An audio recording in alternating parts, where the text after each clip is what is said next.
بسم اللہ الرحمن الرحیم الرحمن ڈیلنگ کا ہے کیونکہ ہمارے جو پیرنٹس ہیں ظاہر ہے جنریشن گیپ ہے سارا.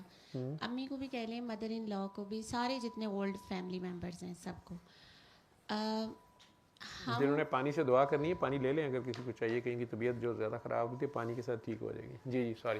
جی ہم اپنا پوائنٹ آف ویو اپنے پیرنٹس کو جو سمجھانا چاہ رہے ہوتے ہیں یا کوئی بھی بات کر رہے ہوتے ہیں اپنے آج کے دور کے لاجک کے حساب سے کہ آپ ایسے نہیں ایسے کر لیں, لیکن وہ اپنے کافی سٹانس پہ بہت ریجڈ ہوتے ہیں. اور پھر اس چیز کا بھی ڈر لگتا ہے کہ پتہ نہیں کوئی ایسا بغاوت نہ ہو جائے ان سے یا کوئی ناراض نہ ہو جائے ماں باپ. لیکن یہ بھی کنفرم ہوتا ہے کہ ہم صحیح کہہ رہے ہیں, انہیں بات بھی صحیح کہہ رہے ہیں, اور یہ بھی کنفرم ہے کہ وہ آگے سے غلط ہی جواب دے رہے ہیں. لیکن اس ساری سچویشن کو ہم بہنیں تو ہینڈل نہیں کر پا رہے.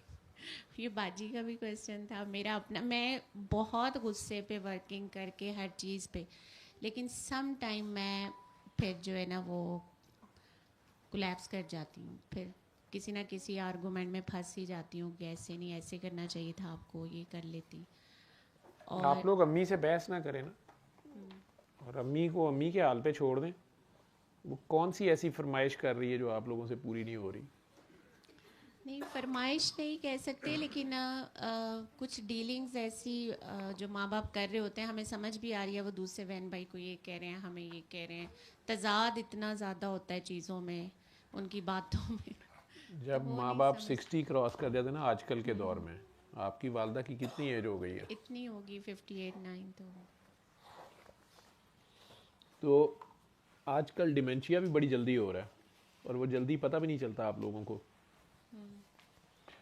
ان کی میموری بھی تھوڑی افیکٹ ہو گئی ہوتی ہے, پھر ان کی انالیسس کرنے کی ایبلٹی, یا سوئی کہیں پھنس گئی ہے تو پھنس گئی ہے, تھوڑا سا سائیکوٹک سا بیہیویئر ہو جاتا ہے ان کا. اسی لیے تو اللہ نے کہا ہے کہ ماں باپ غلط بھی ہوں تو آپ اف نہ کریں, ٹھیک ہے. جہاں تک دین کی بات ہے, اگر شرک پہ کہہ رہے ہیں تو وہ نہیں کرنا آپ نے, باقی ان کے ساتھ معاملہ فہمی سے اور پیار محبت سے چلنا ہوتا ہے, ٹھیک ہے. وہ غلط بات کہہ رہے ہیں اگر, ٹھیک ہے, تو آپ بدتمیزی کیے بغیر بھی اوائڈ کر سکتے ہیں. اگرچہ وہ اس کو بھی بدتمیزی لیں گے کہ میں نے اسے حکم دیا ہے کہ تم یہ کر دو اور یہ نہیں کر رہی, یہ کر رہا, لیکن بہرحال وہ آپ نے پھر دیکھنا ہوتا ہے کہ اگر آپ باقی ساروں کا کنسنسس یہ ہے کہ نہیں ہم صحیح ہیں اور امی غلط ہیں, ٹھیک ہے, یا امی واقعی کو زیادتی کر رہی ہیں یا عجیب و غریب بات کر رہی ہیں, تو آپ کو پتہ چل جاتا ہے کہ وہ انالیسس نہیں کر پا رہی ہیں, اپنی پرانی بات پہ اڑی ہوئی ہیں, یا انہیں نہیں سمجھ آ رہی سچویشن کی. تو ایک طریقے سے چلا جا سکتا ہے. انہیں قصیدہ بردہ شریف سنوا دیں اگر وہ سنتی ہیں. ٹھیک ہے.